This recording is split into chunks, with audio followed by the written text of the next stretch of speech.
अवधूत चिंतन श्री गुरुदेव दत्त श्री स्वामी समर्थ महाराज की जय। श्री स्वामी समर्थ। नमस्कार मित्रांनो, तुमचं आपल्या समर्थ दर्शन या चॅनलमध्ये खूप खूप मनापासून स्वागत आहे। 19 एप्रिल वार आहे रविवार। या दिवशी आहे अक्षय तृतीया। अक्षय तृतीया या दिवशी आपण काही गोष्टी करत असतो, अगदी छोटे सेवा करत असाल तुम्ही, काही दान धर्म करत असाल, काही चांगली कामं तुम्ही या दिवशी करत असाल तर अक्षय स्वरूपामध्ये कायम टिकून राहत असतं। त्यामुळे अक्षय तृतीया हा अत्यंत महत्त्वाचा दिवस आहे आणि या दिवशी सगळ्यांनी चांगली कार्य ही केलीच पाहिजे। सेवा असू द्या, तुम्ही काही दान धर्माचे कामे या दिवशी करा। त्याचबरोबर तुमची काही नवीन तुम्हाला सुरुवात करायची आहे या दिवशी तुम्ही जरूर करू शकतात। भगवान विष्णू आणि माता लक्ष्मी यांच्या सेवेला अत्यंत महत्त्व आहे। त्याचबरोबर आपल्या पितरांच्या सेवेला सुद्धा खूप महत्त्व आहे। या दिवशी पितरांची सेवा केली जाते। तर बघा, पितरांची सेवा कशी करायची आहे, पितरांच्या सेवेमध्ये करा आणि केळीची कशी सेवा करायची आहे याबद्दलची संपूर्ण माहिती असलेला व्हिडिओ आपण अपलोड केलेला आहे, तर तो तुम्ही जरूर बघावा। बघा, आजच्या व्हिडिओमध्ये आपण भगवान विष्णू आणि माता लक्ष्मी यांची सेवा कशी करायची आहे, आपल्याला अक्षय कलश कशा पद्धतीने स्थापन करायचा आहे याबद्दलची संपूर्ण माहिती आपण आजच्या व्हिडिओमध्ये बघणार आहोत। चला तर मग आजच्या व्हिडिओला सुरुवात करूया। अक्षय तृतीया या दिवशी बघा, भगवान परशुरामांचा जन्मदिवस हा मानला जातो।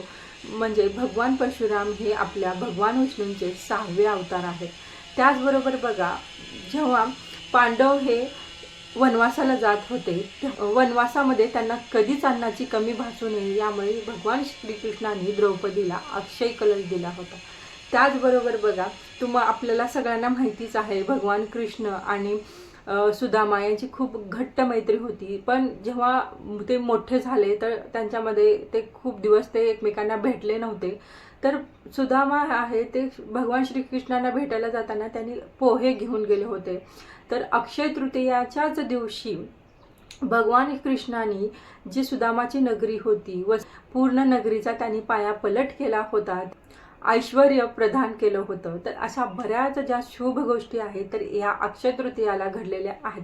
त्यामुळेच मग म्हटलं जातं की अक्षय तृतीया दिवशी जे आपण सोनं खरेदी करतो, चांदी खरेदी करतो, तर ते अक्षय स्वरूपामध्ये राहतं, ते वाढतच जातं, ते कधीच ते संपत नाही। त्या दिवशी आपल्याला सकाळी लवकर उठायचं आहे, नेहमीप्रमाणे आंघोळ वगैरे करायची आहे। त्याचबरोबर आपलं घर स्वच्छ पुसून घ्यायचं आहे, उंबरठा स्वच्छ पुसून घ्यायचा आहे, उंबरठ्याला हळदीचं लेपन करायचं आहे, आपला मेन दरवाजा आहे तो स्वच्छ पुसायचा आहे, त्यावरती सुद्धा हळदीने स्वस्तिक काढायचं आहे, शुभ लाभ काढायचा आहे।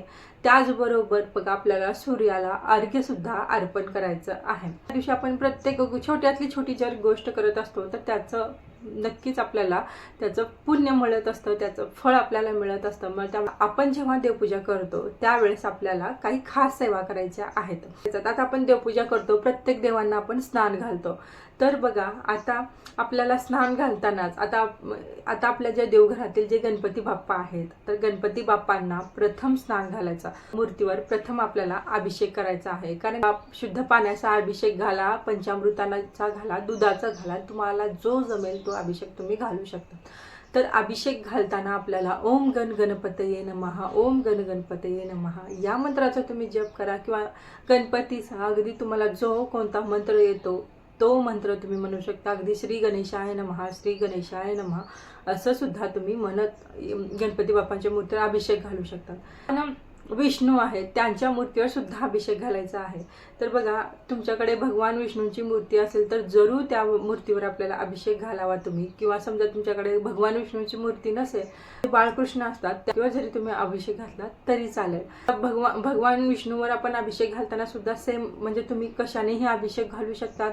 अभिषेक घालताना तुम्ही विष्णू सहस्त्रनामावली म्हणू शकतात, किंवा ओम नमो भगवते वासुदेवाय नमः, ओम नमो भगवते वासुदेवाय नमः या मंत्राचा जप तुम्ही करू शकतात।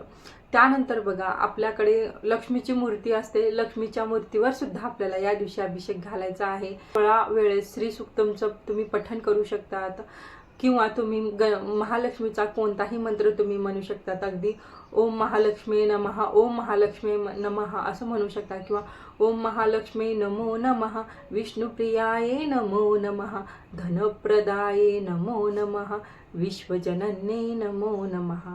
या मंत्राचा जप सुद्धा तुम्ही करू शकता. तुम्हाला जो सोयीस्कर वाटतो, जो तुम्हाला आवडतो तो मंत्र तुम्ही जरूर म्हणा अभिषेक घालताना. हळदी कुंकू अर्पण करायचं आहे, फूल अर्पण करायचं आहे. त्याचबरोबर बघा, तुम्ही म्हणजे आता सेपरेट भगवान विष्णू आणि लक्ष्मी माता यांची असं सेपरेट मूर्तीवर अभिषेक घालण्यापेक्षा तुम्ही एकत्र असलेल्या, आता विठ्ठल रुक्मिणीच्या मूर्तीवर सुद्धा तुम्ही अभिषेक घालू शकतात, किंवा तिरुपती बालाजींची मूर्ती आणि लक्ष्मीची मूर्ती हे सुद्धा एकत्र भेटते, तर त्या सुद्धा मूर्तीवर तुम्ही एकत्रितपणे अभिषेक घालू शकतात. तुमच्याकडे श्रीयंत्र असेल तर श्रीयंत्रावरती सुद्धा आपल्याला अभिषेक घालायचा आहे. श्रीयंत्रावरती अभिषेक घालताना सुद्धा आपल्याला महालक्ष्मीचा जप करायचा आहे.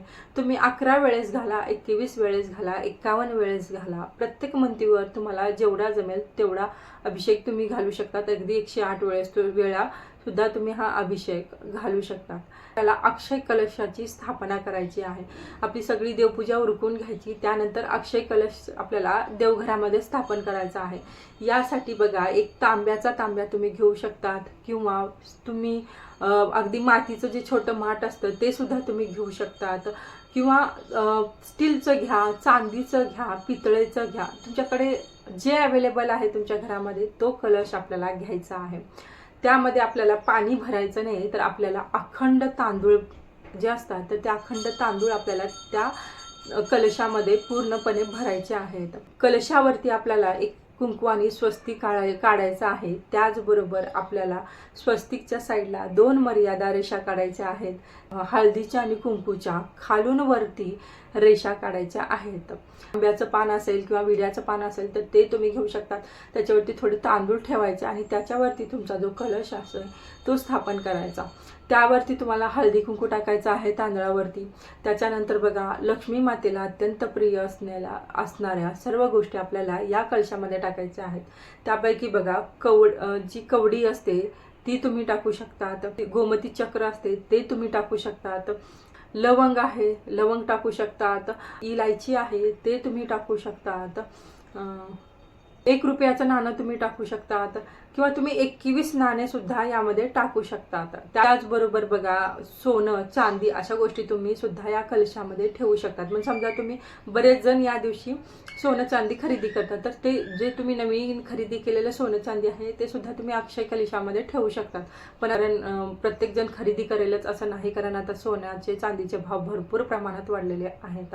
जी आपल्याकडे सोन्याची रिंग असते तर ती सुद्धा तुम्ही कलशामध्ये टाकू शकता. फूल वगैरे अर्पण करायचं आहे, माळ असेल तर ती अर्पण करायची आहे. अशा पद्धतीने आपल्याला अक्षय कलश स्थापन करायचा आहे. आता येतं मेन, आपल्याला कोणत्या सेवा करायच्या आहेत. आता या दिवशी 16 वेळेस आपण श्री सुक्तमचं पठण करावं, विष्णू सहस्रनामाचं पठण करावं, तुम्ही कनकधारा स्तोत्राचं पठण करावं. त्या दिवशी दुर्गा सप्तशतीचा पाठ करण्याला सुद्धा अत्यंत महत्त्व आहे, किंवा 21 वेळेस धकुंजिका स्तोत्र याचं पठण करावं, किंवा विष्णू सहस्रनामावली याचं पठण करावं, किंवा महालक्ष्मी अष्टकम याचं पठण करावं, किंवा 21 वेळेस व्यंकटेश स्तोत्राचं पठण करावं. तर अशा भरपूर सेवा आहेत. तर ह्या सगळ्या सेवा तुम्ही केल्या पाहिजे असं नाही. तर यातली एक तुम्ही निवडा सेवा, म्हणजे एक भगवान विष्णूंची एक सेवा निवडायची आणि महालक्ष्मीची एक सेवा निवडायची, आणि त्या तुम्हाला जी सेवा आवडते ती सेवा निवडायची आणि ती सेवा तुम्ही करू शकता.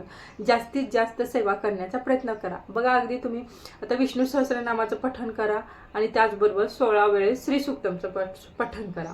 असं तुम्हाला जे सोयीस्कर वाटतं, जी सेवा तुम्हाला सोपी वाटते, जी सेवा तुम्हाला आवडते ती सेवा जरूर करावी. अक्षय कलश जो असतो तो अक्षय तृतीया दिवशी आपण स्थापन करत असतो. तर हे अक्षय कलशाच्या नंतर काय करायचं आहे. दुसऱ्या दिवशी बघा, आपण अक्षय कलशातील ज्या वस्तू आपण ठेवलेल्या आहेत, पैशाची नाणं, पैसे, सोनं, सगळ्या आपल्या गोष्टी घ्यायच्या आहेत. चक्र आहे, लवंग आहे, कवड्या आहे, तर आपण आता इलायची आहे, तर त्या आपण आपल्या खाण्याच्या गोष्टीमध्ये त्या ठेवू शकतो. जे कवड्या आहेत, गोमती चक्र आहे, ते आपण देवघरामध्ये त्याचे पूजन करत असतो त्या ठिकाणी आपण ठेवू शकतो. त्याचबरोबर त्यातले जे तांदूळ आहे तर ते तांदूळ आपल्या धान्यामध्ये ठेवायचे आहेत, कारण मध्ये खूप एनर्जी आलेली आहे, ह्या सगळ्या गोष्टी खूप प्रभावशाली झालेल्या आहे आणि ह्या सगळ्या गोष्टी आपल्या घरी आपल्याला अक्षय स्वरूपामध्ये त्या टिकून आपल्या घरी राहणार आहेत. त्याचबरोबर बघा, या दिवशी 12 ते 12:30च्या दरम्यान आपल्याला पितरांची सेवा सुद्धा करायची आहे. तर पितरांची सेवा जरूर करा. पितरांची सेवा जरूर करा. पितरांची सेवा करायला विसरू नका. जेवढं दान धर्म करता येईल या दिवशी, अगदी आता उन्हाळ्याचे दिवस आहे तर या दिवशी मातीचं भांडा दान करण्याला खूप महत्त्व आहे. मातीचा माठ दान करण्याला वगैरे खूप महत्त्व आहे. यथाशक्ती तुम्हाला जितकं दान करता येईल ते जरूर तुम्ही दान करा आणि जरूर दान करा. सगळ्यांना सुख शांती समृद्धी नाभो, सगळ्यांच्या घरात भरभराट हो, सगळ्यांना उत्तम आरोग्य लाभो, अशीच मी भगवान विष्णू आणि माता लक्ष्मी यांच्या चरणी प्रार्थना करते आणि आजचा व्हिडिओ इथेच थांबवते. ही छोटीशी माहिती तुम्हाला आवडली असेल, हा व्हिडिओ तुम्हाला आवडला असेल तर व्हिडिओला लाईक करा, शेअर करा आणि जे कोणी या चॅनलवरती नवीन आहे तर त्यांनी चॅनलला सबस्क्राईब करायला विसरू नका. चला तर मग परत भेटूया एका नवीन टॉपिकसोबत नवीन व्हिडिओमध्ये. तोपर्यंत सर्वांनी सेवा करत राहा, आनंदी राहा आणि म्हणत राहा अवधूत चिंतन श्री गुरुदेव दत्त. धन्यवाद.